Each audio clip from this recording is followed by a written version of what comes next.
News Kannada ವಾಹಿನಿಗೆ ಸ್ವಾಗತ.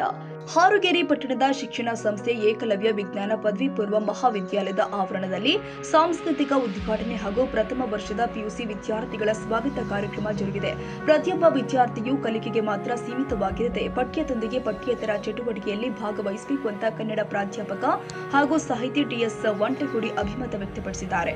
ರಾಯಭಾಗ ತಾಲೂಕಿನ ಹಾರುಗೇರಿ ಪಟ್ಟಣದ ಶಿಕ್ಷಣ ಸಂಸ್ಥೆಯ ಏಕಲವ್ಯ ವಿಜ್ಞಾನ ಪದವಿ ಪೂರ್ವ ಮಹಾವಿದ್ಯಾಲಯದ ಆವರಣದಲ್ಲಿ ಸಾಂಸ್ಕೃತಿಕ ಉದ್ಘಾಟನೆ ಹಾಗೂ ಪ್ರಥಮ ವರ್ಷದ ಪಿಯುಸಿ ವಿದ್ಯಾರ್ಥಿಗಳ ಸ್ವಾಗತ ಕಾರ್ಯಕ್ರಮದ ಮುಖ್ಯ ಅತಿಥಿಗಳಾಗಿ ಆಗಮಿಸಿ ಸಸಿಗೆ ನೀರುಣಿಸುವ ಮೂಲಕ ಚಾಲನೆ ಕೊಟ್ಟು ಮಾತನಾಡಿದರು. ಯುವ ಶಕ್ತಿಯಾದ ವಿದ್ಯಾರ್ಥಿಗಳು ದುಶ್ಚಟಗಳ ಗುಲಾಮರಾಗದೆ ವೈರಿಗಳಾಗಿ ಕಂಪ್ಯೂಟರ್ ಮತ್ತು ಮೊಬೈಲ್ಗಳಿಂದ ದೂರವಿದ್ದು ಏಕಾಗ್ರತೆಯಿಂದ ಸಾಧನೆ ಮಾಡಬೇಕು. ಪ್ರತಿಯೊಬ್ಬ ವಿದ್ಯಾರ್ಥಿಗೆ ಸಾಧನೆ ಮಾಡುವ ಛಲವಿದ್ರೆ ಯಶಸ್ಸು ಕಟ್ಟಿಟ್ಟ ಬುತ್ತಿ ಅಂತ ಹೇಳಿದ್ದಾರೆ. ವಿದ್ಯಾರ್ಥಿಗಳು ತಂದೆ ತಾಯಿ ಕಲಿಸಿದ ಗುರುಗಳಿಗೆ ಮತ್ತು ಕಲಿತ ವಿದ್ಯಾಲಯಕ್ಕೆ ಕೀರ್ತಿ ತರುವುದರ ಜೊತೆಗೆ ತಮ್ಮ ಉಜ್ವಲ ಭವಿಷ್ಯ ರೂಪಿಸಿಕೊಳ್ಳಬೇಕು ಅಂತ ಸಂಸ್ಥೆಯ ಸಲಹಾ ಸಮಿತಿ ಅಧ್ಯಕ್ಷ ಸಿದ್ದಪ್ಪ ಬಣ್ಣಾಜ ಹೇಳಿದರು. ಸರ್ವಧರ್ಮ ಸಮ್ಮೇಳನ ಇದೆ. ಆ ಸಮ್ಮೇಳನದೊಳಗ ಎಲ್ಲರೂ ತಮ್ಮ ತಮ್ಮ ಧರ್ಮದ ಬಗ್ಗೆ, ತಮ್ಮ ಧರ್ಮ ಗ್ರಂಥಗಳ ಬಗ್ಗೆ ಎಲ್ಲರೂ ಮಾತಾಡೋಣ. ಕೊನೆಗೆ ಸ್ವಾಮಿ ವಿವೇಕಾನಂದರಿಗೆ ಕೊಟ್ರತ್ತ. ಎಷ್ಟು ನಿಮಿಷ ಕೊಟ್ರಂದ್ರೆ ಬರೀ 3 ನಿಮಿಷ ಟೈಮ್ ಕೊಟ್ರತ್ತ.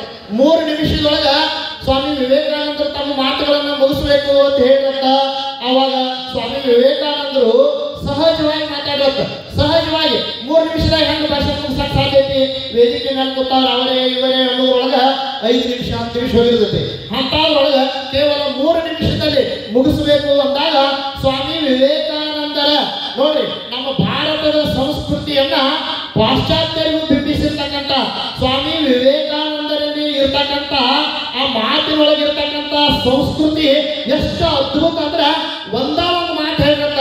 ಎಲ್ಲ ನನ್ನ ಅಮೇರಿಕಾದ ಸಹೋದರ ಸಹೋದರಿಯರೇ, ಸಿಸ್ಟರ್ಸ್ ಅಂಡ್ ಬ್ರದರ್ಸ್ ಅಂದಾಗ ಎಲ್ಲರೂ ಮೈ ಒಳಗ ಕರೆಕ್ಟ್ ಪಾಸ್ ಆದಂಗ ಆಗತ್ತ. ಏನಪ್ಪ ಭಾರತದ ಸ್ವಾಮಿಗಳು ಎಲ್ಲರನ್ನ ಸಹೋದರ ಸಹೋದರಿಯರಂತೆ ಅಪ್ಪಗಳಾಗಲ್ಲ. ಎಂತ ಅದ್ಭುತವಾದಂತಹ ಸಂಸ್ಕೃತಿ ಅಂತ ತಿಳ್ಕೊಂಡು 2 ನಿಮಿಷಗಳವರೆಗೆ ಕಂಠಾಳಗಳ ಸುರಿಮಳೆ ಸುರಿತದೆ.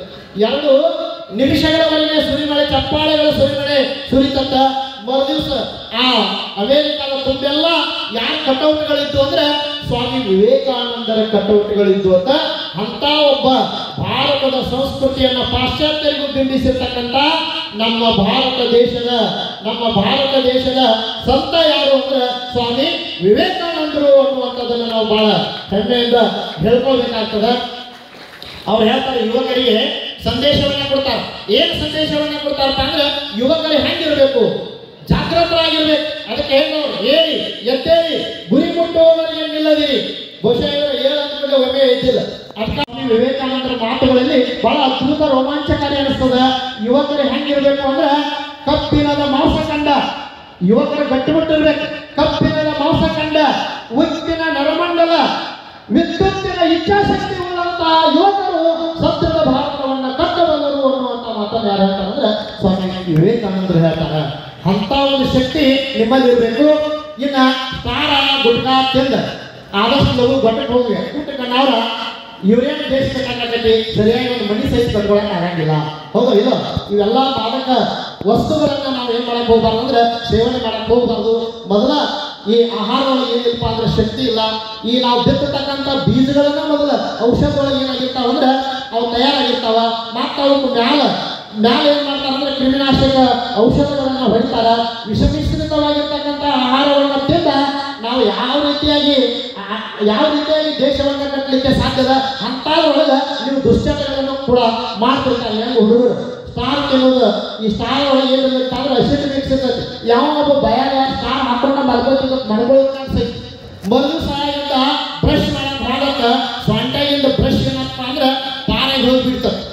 ಅದು ಅಷ್ಟು ಏನಪ್ಪ ಅಂದ್ರೆ ವಿಷಕಾರಕವಾಗಿರ್ತಕ್ಕಂಥದ್ದು. ಅದಕ್ಕೆ ಈ ಸ್ಟಾರ ಗುಟ್ಕ ಇವೆಲ್ಲ ಸೇರಿಸಿ ಇವುಗಳನ್ನ ಏನ್ ಮಾಡಬಾರ್ದಪ್ಪ ಅಂದ್ರೆ ನಮ್ಮ ದೈಹಿಕವಾಗಿ ನಮ್ಮನ್ನ ನಾಶಗೊಳಿಸ್ತಾವ. ಅದಕ್ಕೆ ದಯವಿಟ್ಟು ಅದನ್ನು ಬಿಡಬೇಕು. ಅದ್ರ ಸಲುವಾಗಿ ಅತನೇ ಮೊದಲಿಗೆ ಮಾಡಿದ ಪ್ರಭು ಚನ್ನಬಸವ ಮಹಾಸ್ವಾಮಿಗಳು ಒಂದು ವಚನ ಬರೆದಾರ ಭಾಳ ಚಂದ. ಕೇಳಿದ್ರೆ ವಚನ ಇಷ್ಟು ಚಂದತಿ. ಕಣ್ಣಲ್ಲಿ ಕಾಮದ ನೋಟ, ಕೈಯಲ್ಲಿ ಗುಟ್ಕಾ ಚೀಟ, ಬಾಯಲ್ಲಿ ಸಿಗರೇಟಿನ ಕಾಟ, ಮದುವೆಯಿಂದ ಮಧ್ಯದ ಕಾಟ, ಆಗಾಗ ಪರಸತಿಯರ ಕೂಟ, ಇದು ಯುವ ಪೀಳಿಗೆ ಚಲಾಟ, ಇದು ನವಯುಗದ ಪಾಠ. ಗುರು ಅತನೀಶ, ಗುರು ಚನ್ನಬಸವೇಂದ್ರ. ನಾವು ಎಲ್ಲ ಆರ್ಟ್ಸ್ಗಳು ಕಲಿಸ್ತಕ್ಕಂಥವ್ರು. ನಾವು ಏನೋ ಒಂದು ವ್ಯಕ್ತಿ ಬರೀತಾರೆ ಭಾಳ ಚಂದ. ಈ science is a systematic study of knowledge ಅಂತ ಕರೀತಾರೆ. ಯಾಕೆ ಸರಿ ಐತೆ ತಪ್ಪತ್ತು? ಯಾಕಂದ್ರೆ ನಾವು ಕನ್ನಡದವರು ಇರೋದ್ರಿಂದ ಎಲ್ಲೋ ಒಂದು ಕೇಳಿದ್ರು ಅಷ್ಟೇ. ಅಂಥ ಒಂದು ಶಿಸ್ತಿನ ಅಧ್ಯಯನವನ್ನು ಮಾಡ್ತಕ್ಕಂಥವ್ರು ತಾವುಗಳು ಆಗಿದ್ದೀರಿ. ಮುಂದೆಲ್ಲ ಡಾಕ್ಟರ್ ಆಗವ್ರ, ನೀವು ಇಂಜಿನಿಯರ್ ಆಗವ್ರ. ಡಾಕ್ಟರ್ ಆಗೋದು ಭಾಳ ಏನು ಬೇಕು ಅಂದ್ರೆ ತಾಳ್ಮೆ ಬೇಕು.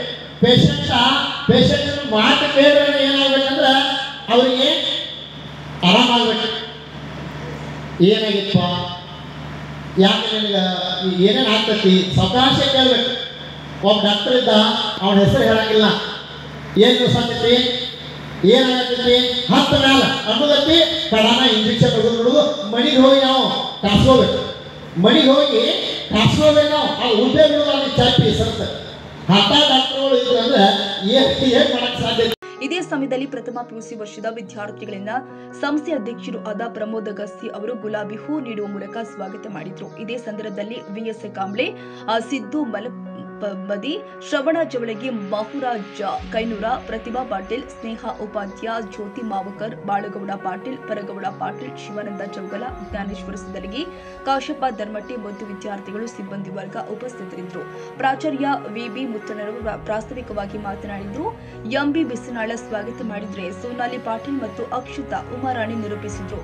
ಪ್ರೇರಣಾ ಗರಡಿ ವಂದಿಸಿದ್ರು.